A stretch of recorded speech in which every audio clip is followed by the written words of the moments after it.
కార్తికస్య వ్రతమిదం శ్రోతుకామాయతే నఘ కథయామి కథాం పుణ్యాం వైష్ణవీం చ సుఖప్రదాం శృణుత్వం సావధానేన శ్రవణాదఘనాశనం యస్యాస్తి ఆస్తిక్యధీర్విప్ర కార్తికస్య హరేర్వ్రతే.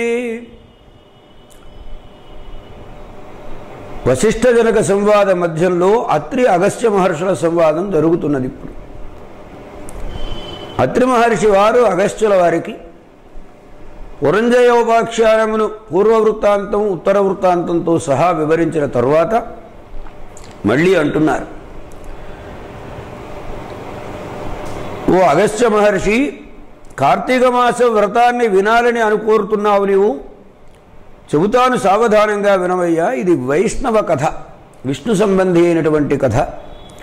చాలా సుఖదాయకమైనటువంటిది. సావధానమైనటువంటి మనస్సుతో జాగ్రత్తగా విను. ఇది వినన మాత్రం చేత పాపములన్నీ కూడా నాశమవుతాయి. అలాగే నారాయణునికి సంబంధించినటువంటి ఏకాదశి వ్రతమునందు ప్రత్యేకమైన ఆస్తిక్య బుద్ధి అనేటువంటిది కూడా కలుగుతుంది. దాన్ని చెబుతాను, సావధానంగా వినమన్నారు. ఊర్జేగస్యాతిఫలదా ద్వాదశీ గరిబోధిని యత్ఫలము సర్వతీర్థేభ్యగ తత్ఫలము ద్వాదశీ తథా యత్ఫలము సర్వయజ్ఞేభ్యగ తదసౌ హరిబోధిని భక్తిర్భవతి గోవిందే ఏకాదశ్యాం తథైవ చ. అగస్త్య మహర్షి, కార్తీక మాసంలో వచ్చేటువంటి ద్వాదశి తిథి హరిబోధిని ద్వాదశి. ఇది చాలా అధికతరమైనటువంటి సత్ఫలాన్ని ప్రసాదిస్తుంది. అన్ని పుణ్యతీర్థయాత్రలకు వెళ్ళి స్నానదానాదులను ఆచరించినందువలన ఏ ఫలం కలుగుతుందో, అన్ని యజ్ఞములను ఆచరించినందువలన ఏ రకమైనటువంటి సత్ఫలం కలుగుతుందో అటువంటి ఫలాన్ని ఇవ్వగలిగినటువంటిది ఈ ద్వాదశి తిథి. గోవిందుని యందు భక్తిభావాన్ని, ఏకాదశి తిథి యందు గౌరవాన్ని పెంపొందింపజేసేటువంటిది. ఆ రెండింటికంటే కూడా అధికతరమైనటువంటిది ద్వాదశి తిథి విష్ణు వల్లభ, విష్ణువునకు ప్రీతిపరమైంది. సూర్య చంద్రగ్రహణములు పట్టినప్పుడు చేసిన కర్మలకు వచ్చే ఫలం కంటే ఏకాదశి తిథికి 100 రెట్లు ఎక్కువ ఫలం. అలాగనే దానికంటే కూడా అధికతరమైనటువంటి రెట్లు ఎక్కువ కలిగినటువంటిది ద్వాదశి తిథి. ద్వాదశి రోజున ఏ కొద్దిపాటి చిన్న పుణ్యాన్ని ఆచరించినా అది 1,000,000 రెట్లు ఎక్కువ సత్ఫలాన్ని కలగజేస్తుంది సుమ. అయితే ఈ ద్వాదశి పారణ విషయంలో కొంచెం జాగ్రత్త పాటించవలసిన అవసరం ఉన్నది. యది స్వల్పా భవేత్ పుణ్యా ద్వాదశీ పారణోచిత త్యాగానర్ఘా విద్యమానా సర్వేషామపి దేహినాం. కార్తీక మాసంలో వచ్చేటువంటి ద్వాదశి తిథి చాలా ప్రశస్తమైనటువంటిది. అయితే ద్వాదశి పారణం ఆచరించడానికి ద్వాదశి ఘడియలు వెళ్ళక ముందుగానే ఎంత స్వల్పంగా ఉన్నా ద్వాదశి ఘడియల్లోనే ద్వాదశి పారణాన్ని ఆచరించాలి. కానీ ద్వాదశి తిథిని విడిచిపెట్టడానికి వీల్లేదు. ఇది దేహధారులకు అందరికీ కూడా నిర్ణయించి చెప్పినటువంటి విషయం. ఇతరేతరములైన వ్రతములు ఎన్నింటిని వదిలిపెట్టినా ద్వాదశి ఘడియలు వాటిని మాత్రం వదిలిపెట్టడానికి వీల్లేదు. ఆ ఘడియలు ఉండగానే ద్వాదశి పారణం అనేటువంటిది ఆచరించాలి సుమ. ఏకాదశి రోజున ఉపవాసం, అనంతరము జాగరణము, ద్వాదశి రోజున పారణం, ద్వాదశి ఘడియలు ఉండగా నిర్వహించడం. ఈ విషయాలన్నీ తెలిసినటువంటి అంబరీషుడు అనేటువంటి మహారాజు ద్వాదశి తిథిని విడిచిపెట్టలేదు సుమా అని అంబరీషోపాఖ్యానాన్ని చెబుతున్నారు. కార్తీక మాస మహాత్మ్యంలో చాలా అత్యంత శక్తివంతమైనటువంటిది, ప్రభావవంతమైనటువంటిది అంబరీషోపాఖ్యానం. ప్రహ్లాద నారద పరాశర పుండరీక వ్యాస అంబరీష సుఖ శౌనక భీష్మ దాల్భ్యాన్నని పరమ భాగవత సత్తములను గురించి వివరించి చెప్పేటప్పుడు వ్యాసుల వారికి సుఖయోగింద్రులకు మధ్యలో అంబరీషుడిని కూర్చోబెట్టారు. ఈయన బ్రాహ్మణుడు, ఆయన బ్రాహ్మణుడు, మధ్యలో ఉన్నటువంటి ఆయన క్షత్రియుడు. అంటే వారిరువురితో కూడా సామ్యస్థితిని పోల్చి చెప్పినటువంటి సన్నివేశమే మనకు భాగవత సత్తముల ఆ వరుస క్రమాన్ని చెప్పేటప్పుడు మనకు పాటించారు. అంబరీష మహారాజు పరమ భాగవత సత్తముడైనటువంటి వాడు సుమా. ఏకాదశి రోజున ఉపవాసం చేశాడు అంబరీష మహారాజు. మరుసటి రోజున ద్వాదశి ఘడియలు కొద్దిపాటి మాత్రమే ఉన్నాయి అన్న విషయాన్ని గుర్తెరిగినటువంటి వాడై పారణం చెయ్యాలని ఉద్యుక్తుడైనాడు. నృపేణోక్తస్తథాగేతి అంగీకృత్య చ పారణం ద్వాదశీ పారణార్థం తు కార్తికే మునిసత్తమ అనుష్ఠానాయ గతవాన్ అంగీకృత్య చ పారణం తస్మిన్ దినే భవేత్ స్వల్పా ద్వాదశీ పారణోచిత. అటువంటి సమయంలో దుర్వాస మహర్షి వారు అక్కడికి వచ్చారు. వచ్చి మహారాజు చేత ఆహూతుడైనటువంటి వాడై ద్వాదశి పారణానికి రావడానికి తాను అంగీకరించి అనుష్ఠానం చేసుకుని వస్తారని బయలుదేరి వెళ్ళారు. ఆయన వెళ్ళిన తర్వాత చూస్తే ద్వాదశి ఘడియలు చాలా పరిమితమైనటువంటి సమయంలో మాత్రమే ఉన్నాయి. అంబరీష మహారాజు పెద్ద సంకటంలో పడ్డాడు. తనలో తాను ఆలోచించుకుంటున్నాడు. హరిభక్తుడు కాబట్టే సదాలోచన అనేటువంటిది కలిగిన వాడైనాడు. బ్రాహ్మణ తాపసశ్రేష్ఠ పారణార్థం నిమంత్రిత మయా నచాగతస్సోపి ద్వాదశీ చ అతివర్తతి. బ్రాహ్మణుడా తాపస శ్రేష్ఠుడు, పారణార్థం కోసం అయ్యా మీరు మా ఇంటికి భోజనానికి రండి అని ఆహ్వానం చేశాను నేను. ఆయనేమో రాలేదు, ద్వాదశి గడియలేమో వెళ్ళిపోతున్నాయి. ఇప్పుడు ఏమిటి ఇక్కడ ఈయనకు సంకటం అంటే ద్వాదశి గడియలు వెళ్ళకముందే పారణాన్ని పూర్తి చేయాలి, ఇది యథార్థం. రెండవది బ్రాహ్మణుణ్ణి భోజనానికి పిలిచిన తర్వాత ఆయనకు భోజనం పెట్టకుండగా తాను భోజనం చేయడం అనేటువంటిది ఒక గృహస్థుగా తనకు అధర్మమైనటువంటిది. అటు అది విడిచిపెట్టడానికి వీల్లేదు, ఇటు ఇది విడిచిపెట్టడానికి వీల్లేదు. ఏమిటి ఇప్పుడు నేను చేయవలసినటువంటి పని అని సంకట స్థితిలో పడ్డారు. అనేక జన్మల సంస్కార బల విశేషం చేత నారాయణుని భక్తి ఏర్పడుతుంది. ఆ భక్తికి తార్కాణంగా నిలిచినటువంటి ద్వాదశి పారణ రోజున ఈ పారణాన్ని విడిచిపెట్టడానికి వీల్లేదు.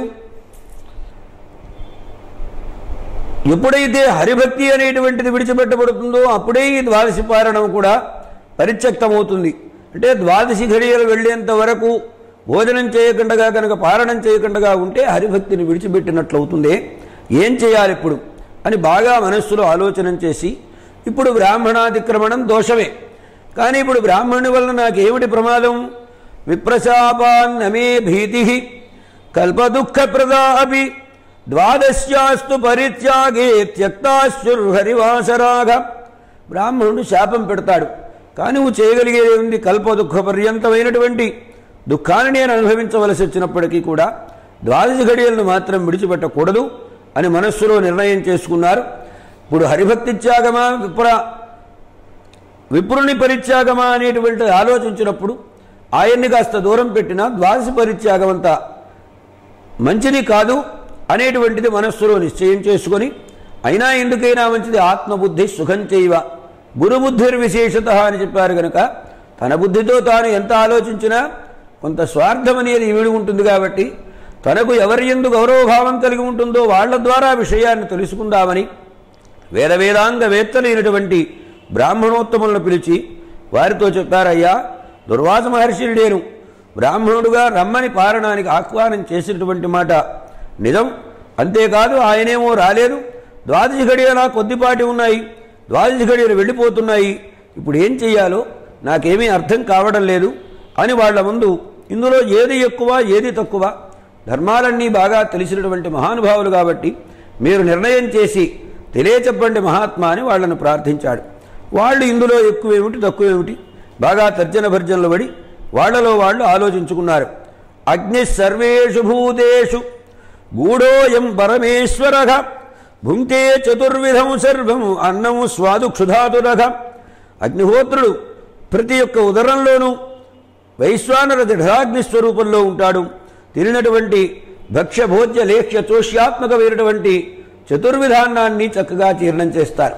అదే భగవద్గీతలో చెప్పారు, అహం వైశ్వానరో భూత్వా ప్రాణినాం దేహమాశ్రితః ప్రాణాపాన సమాయుక్తః పచామ్యన్నం చతుర్విధం అని. కనుక అతడు ప్రాణి ఎవరైనప్పటికీ కూడా పిపీలికాది స్తంభ పర్యంతమైన ప్రాణులందరికీ ఆకలి అందరికీ సమానమే. గృహస్థైనటువంటి వాడు అతిథిని పిలిచి ఆయనకు భోజనం పెట్టకుండా ఉండడం అనేటువంటిది చాలా అవమానం కిందకు వస్తుంది. పైగా ఇతడా బ్రాహ్మణ శ్రేష్ఠుడైనటువంటి వాడు దుర్వాస మహర్షి, గృహస్థైన వాడు అతిథి రాకుండా భోజనం చేయడం అనేటువంటిది మంచిది కాదు. బ్రాహ్మణా విజ్ఞయా పుంస సర్వమేవ వినశ్యతి ఆయుశ్రీశ్చయసో ధర్మ శ్రేయ అన్యతు మనసి స్థితం. బ్రాహ్మణుణ్ణి గనక అవమానం చేసినట్లయితే అంతా నాశమైపోతుంది. ఆయుర్దాయం, ఐశ్వర్యం, కీర్తి, ధర్మము ఇంకా ఇతరత్ర మేలు కలిగించేవి ఏవేవైతే ఉన్నాయో అవన్నీ కూడా తన మనస్సులో ఈ మేలు కలగాలని ఏది కోరుకుంటాడో అవన్నీ కూడా సర్వనాశమైపోతాయే. పైగా బ్రాహ్మణులు భూలోకంలో సంచరించే దేవతలంటారు. పరోక్షంగా ఇక్కడ బ్రాహ్మణావమానమే కాక దేవతావమానం కూడా జరుగుతున్నది. బ్రాహ్మణ జాతిమాత్రేణ దేవతా స్థాపసోత్తమా విశేషశ్చ పరం సాక్షాత్ దుర్వాసస్య అమితేజస. అంతేకాదు బ్రాహ్మణులు కేవలం జాతి మాత్రం చేతనే తపోయుతులై ఉంటారు కనుక వాళ్ళు దేవతలతో సమానం. అటువంటిది దుర్వాస మహర్షి మహాతేజస్శాలి మూర్తీభవించిన తపస్వరూపం అతడిని అవమానం చేయడం అనేటువంటిది మంచిది కాదు. ఇది ఒక పక్షం. రెండవ పక్షం ద్వాదశి పరిత్యాగం చేయవచ్చునా అంటే ద్వాదశీ త్యాగం వలన హరిభక్తి పరిత్యాగమే అవుతుంది. ఎన్నో జన్మల నుండి సంక్రమించినటువంటి హరిభక్తి వ్రతాన్ని ఎవరైతే విడిచిపెడతారో అటువంటి వాళ్ళు హరిభక్తినే విడిచిపెట్టినట్లవుతుంది. కనుక ఈ రెంటిలో ఒకటి తక్కువ అని నిర్ణయించలేకపోతున్నామని వాళ్లకు వాళ్ళు ఆలోచన చేసుకొని మహారాజుతో అంటున్నారు. రాజను భయదపాచారజ్జురేషా సమాగత భవతో నరశార్దూల ఘోరాత్ పాపాత్ పురాకృతాత్ వయమున నిశ్చయం క్వాపి గచ్చామో నరపుంగవ స్వబుద్ధ్యాదు సమాలోచ్య కురుత్వం తవ నిశ్చయం. మహారాజా ఏం చెప్పమంటావయ్యా, నీకు రెండు వైపుల నుంచి ఒక ఉరితాడు పడినట్టుగా పడింది. కొంచెం మెడకాయ ఇలా అంటావా ఈ వైపున బిగుసుకుంటుంది, ఇలా అంటావా ఈ వైపున బిగుసుకుంటుంది. కనుక ఇప్పుడు నీవెప్పుడో చేసినటువంటి పురాకృతమైనటువంటి పాపం వలన ఇటువంటి సంకట పరిస్థితి ఏర్పడింది. మేము నిశ్చయం చేసి చెప్పలేం. నీ బుద్ధితో నీవే ఆలోచన చేసి ఏం చేస్తే బాగుంటుంది అనేటువంటిది బాగా నిర్ణయం చేసుకో అని ఆ బ్రాహ్మణోత్తములందరూ కూడా చెప్పారు. ఇత్యుక్తో బ్రాహ్మణైరాజాతానాఘ స్వాత్మనిశ్చయం హరిభక్తి పరిత్యాగా విప్రశాపో వరో ద్విజాఘ అని బ్రాహ్మణులు వాళ్ళు చెప్పవలసినటువంటి సలహా చెప్పి మౌనాన్ని వహించారు. అప్పుడు ఆ మహారాజు అంబరీషుడు ఆ మాటలన్నింటినీ కూడా విని ఆ తర్వాత ఒక మాట అన్నారు. హరిభక్తి పరిత్యాగం కంటే బ్రాహ్మణ శాపమే కొంతలో కొంత నయం. ఆయన శాపం పెడితే ఆ శాప ఫలాన్ని నేను అనుభవిస్తాను అని మనస్సులో నిశ్చయం చేసుకొని, అయ్యా ఒక్క మాట చెబుతాను వినండి. అంబసా కేవలేనైవ కరిష్యే వ్రతపారణం ఆగుశ్చ అభక్షణం విప్రాక్ష్యసితం నాసితం చయతు ఏవం కృతేన చావజ్ఞా బ్రాహ్మణానాం కథంచన ఏవం కృతేన చాపం దుర్మాసోమేన దాస్యతి మమ జన్మాంతరకృతం మహత్పాపం ప్రణశ్యతి. ఒక పని చేస్తాను, భోజనం చేస్తే బ్రాహ్మణావమానం అవుతుంది, భోజనం చేయకపోతే అది బ్రాహ్మణావమానం కిందకు రాదు కదా. కేవలం నేను భోజన ప్రత్యామ్నాయంగా నీటిని మాత్రమే స్వీకరిస్తాను. ఆ నీటితో ద్వాదశి పారణం పూర్తవుతుంది. విష్ణుభక్తి పరిత్యాగం అనేటువంటిది లేకుండా పోతుంది. నీరు త్రాగినంత మాత్రం చేత బ్రాహ్మణుకు కోపగించుకోవలసినటువంటి అవసరమే ఉండదు. కాబట్టి ఇలా పరిష్కారం చేస్తాను, దుర్వాస శాపా నుండి తప్పించుకుంటాను, నా ఇతర జన్మల నుండి సంక్రమించినటువంటి పాపాన్ని కూడా తొలగించుకోగలుగుతాను అని మనస్సులో నిశ్చయం చేసుకొని ఆయన ఏం చేశాడో గ్లాసుతో నీళ్లు తీసుకొని సంకల్పం చెప్పుకొని భోజన ప్రత్యామ్నాయంగా ద్వాదశి పారణ నిమిత్తకంగా నేను ఈ నీటిని త్రాగుతున్నాను అని అలా గ్లాసు ఎత్తుకొని త్రాగుతున్నాడు. ఓ గుక్క పడిందో లేదో వెంటనే దుర్వాస మహర్షి వారు వచ్చేశారు. భవతాపారణం రాజన్ అతిథిం మాం విఘాయకిం అశాస్త్రార్థధిజం కృత్వా దుర్ధియా ధర్మఘాతిన. ఒరే మహారాజా, అప్పుడే అతిథిని నన్ను విడిచిపెట్టేసి పారణం పూర్తి చేశావా? నేనేమనుకున్నావు? ఈ మాత్రం శాస్త్రం నాకు తెలియదా? ధర్మఘాతి అయినటువంటి వాడివి, దుర్మార్గుడివిరా నీవు. అస్నాత్వాతు మలం భుంక్తే అదత్వాత్ అహంతు కేవలం యోనిమంద్ర్యాతిథిం పూర్వం మోహాత్ భుంక్తే తతోధమః. ఇప్పుడు స్నానం చేయకుండా ఎవరైనా భోజనం చేస్తారా? స్నానం చేయకుండా భోజనం చేస్తే ఆ భోజనం మలంతో సమానమైనటువంటిది. ఎవరికి ఏమీ ఇవ్వకుండానే తాను పాపాన్ని మూటగట్టుకున్నట్లవుతుంది. అతిథి అయినటువంటి వాడిని నిమంత్రణం చేసి రమ్మని పిలిచి తెలివి తక్కువతనంతో భోజనం చేసిన వానికంటే అధముడైనటువంటి వాడెవడు లేడు. వాడు మాలిన్యాన్ని భుజించిన వాడి కింద లెక్క. పేడలో పుట్టి పేడలో పెరిగినటువంటి ఒక క్రిమితో పురుగుతో సమానమైనటువంటి వాడు. పాపాన్ని ఎవరైతే తన కోసం మాత్రమే వంట చేసుకుని భోజనం చేస్తాడో, అతిథికి పెట్టకుండా తింటాడో అటువంటి వాడు మహాపాపాన్ని భుజించినట్లు లెక్క. ఇది పాపముల కంటే మహాపాపం సుమా. అయ్యా, మరి నేను వండిన పదార్థం ఏమీ తెలియదు కదండి, నీళ్లే కదా తాగానంటావా? పక్వం వాప్యథవా పక్వం పత్రం పుష్పం ఫలం పయః అద్యమానం భవేదన్నమన్న ప్రతినిధౌ స్థితం. అది వండిన పదార్థమా వండని పదార్థమా అనేటువంటిది ఇక్కడ విషయం కానే కాదు. పత్రం, పుష్పం, ఫలం, జలం ఏదైనా సరే భోజనానికి ప్రతినిధిగా అది భుజించినట్లయితే అది భోజనంతో సమానమవుతుంది. భవాన్ అన్న ప్రతినిధిం కృత్వా పాపో అతిదుష్టధీ అదన్మాం సంపరిత్యజ్యధించ నిమంత్రితం. నీవు అన్నానికి ప్రతినిధిగా జలభక్షణం చేసినా అది అన్నభక్షణంతో సమానమైందే. అతిథిని విడిచిపెట్టి చేశావు కాబట్టి ఇది బ్రాహ్మణావమానం కిందకు వస్తుంది. విప్రావజ్ఞాకరో మంద విష్ణుభక్త కథం భవాన్. ఒక ఎదురుగా కనబడేటువంటి బ్రాహ్మణుణ్ణి అవమానం చేసినటువంటి వాడివి నీవు విష్ణుభక్తుడు ఎలాగవుతావయ్యా? బ్రాహ్మణులలో అత్యంత ముఖ్యతముడైనటువంటి వారిని అవమానం చేశావు. విష్ణుర్దైవం కథం తస్య భక్తికరో భవాన్ భవతో నాస్తికోప్యత్ర బ్రాహ్మణే మధుసూదని భవాన్ యతో బ్రాహ్మణం మాం శక్త్వా భక్షితవానసి. విష్ణుదేవుడు అని చెప్పుకుంటున్నానంటున్నావు. నీకు విష్ణువునందు భక్తి ఉందా, బ్రాహ్మణుని ఎందు భక్తి ఉందా? రెండూ దొంగ భక్తులే. నన్ను విడిచిపెట్టి భోజనం చేశావంటే ఇంతకంటే ప్రత్యక్ష తార్కాణమేం కావాలయ్యా అని నోటికొచ్చినట్లల్లా మాట్లాడుతున్నాడు ఆయన. అంటే చివరికన్నాడు, ధర్మధ్వజో భవాన్ ధర్మ మర్యాదానం విభేదక పాపాచార కథం భూమౌ జాతక ధర్మాత్మనామిక. ధర్మధ్వజుడని ధర్మం అనే జెండా కట్టుకో తిరిగేటువంటి వాడివి నీవు. అసలు మర్యాదలనేవా తెలియదయ్యా నీకు? నీ వంటి పాపాత్ముడైనటువంటి వాడు ధర్మాత్ముల వంశంలో ఎలా పుట్టాడు? నేను శాపం పెడతానన్నాడు.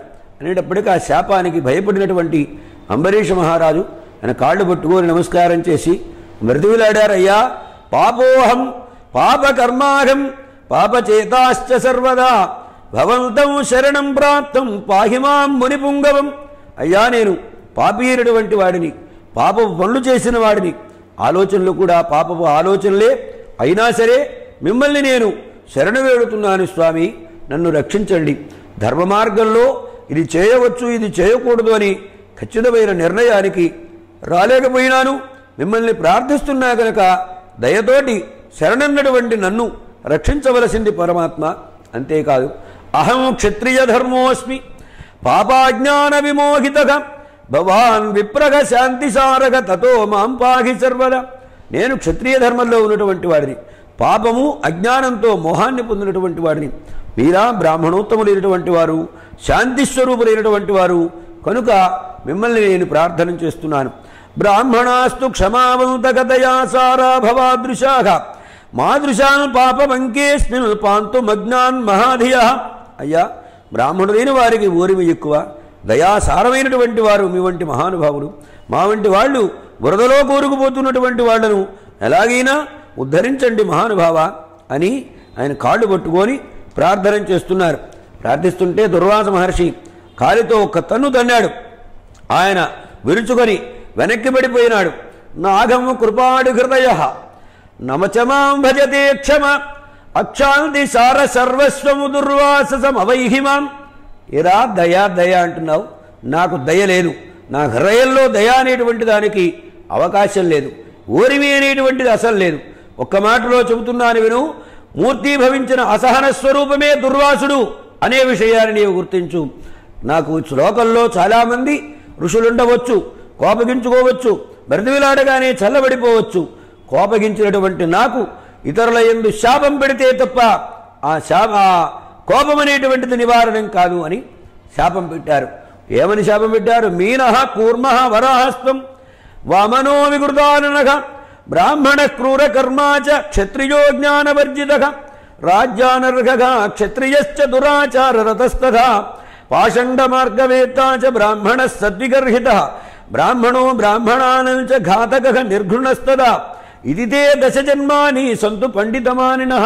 నీవు చేపవైపోతావు, తాబేలువైపోతావు, పందివైపోతావు, వామనుడు పొట్టివాడిపోతావు, వికారపు ముఖం కలిగిన వాడిపోతావు, బ్రాహ్మణుడై జన్మించి క్రూరములైన కర్మలను ఆచరిస్తావు, క్షత్రియుడవై జన్మించి జ్ఞానశూన్యుడు అవుతావు, రాజ్యార్హత లేని క్షత్రియుడిగా జన్మిస్తావు, దురాచారాలను లోకాన ప్రచురింపజేస్తావు, పాషండ మార్గాన్ని లోకానికి ప్రచారం చేస్తావు, బ్రాహ్మణుడై పుట్టి బ్రాహ్మణుల చేత నిందింపబడే విధంగా బ్రాహ్మణులు అవుతావు, అలాగే బ్రాహ్మణుడై పుట్టి బ్రాహ్మణులందరినీ కూడా సంహరించేటువంటి బ్రహ్మహత్యాపాతకం చుట్టుకున్నవాడి అవుతావు అని వరుసనే క్రమంగా 10 జన్మలు ఎత్తుతావు నీవు అని మళ్ళీ శాపం పెట్టడానికి సంసిద్ధుడైనాడు. అంబరీష మహారాజు 2 చేతులు జోడించి కన్నులు మూసుకొని హృదయంలోనికి ఆలోచనలు తెచ్చుకొని భగవానుడైనటువంటి నారాయణుడిని గుండె నిండుగా నిలుపుకొని ఆయన్ని ప్రార్థన చేశారు. చేస్తే ఇంకా శిక్షించడానికి సిద్ధమవుతున్నటువంటి అతడిపైకి జ్వాలా కరాళానంత కోటి సూర్య సమప్రభం జాదితాస్యము ద్విజశ్చక్రము దృష్ట్వా భజముపాగతః ప్రాణత్రాణాయ సహసా పలాయన పరోభవతు.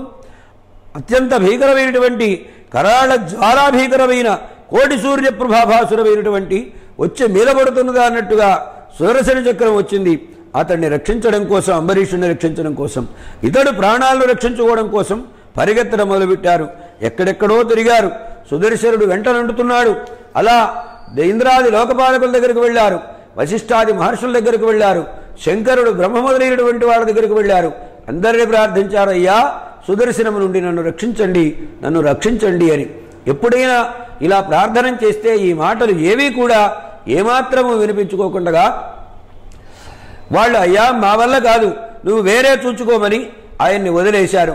అక్కడి నుంచి ఆయన హరిభక్తావమానైన బభూవ ప్రాణ సంకటం, హరిభక్తుడైనటువంటి అంబరీషుణ్ణి అవమానం చేసిన కారణంగా నాకు ఈ ప్రాణ సంకటం వచ్చిందని అక్కడి నుంచి ప్రయాణమై పరుగులెత్తుతూ వైకుంఠలోకానికి చేరుకున్నారు. ఆ తరువాత వైకుంఠలోకంలో ఏం జరిగింది అనేటువంటి విషయాన్ని రేపు చెప్పుకుందాం. ఈరోజు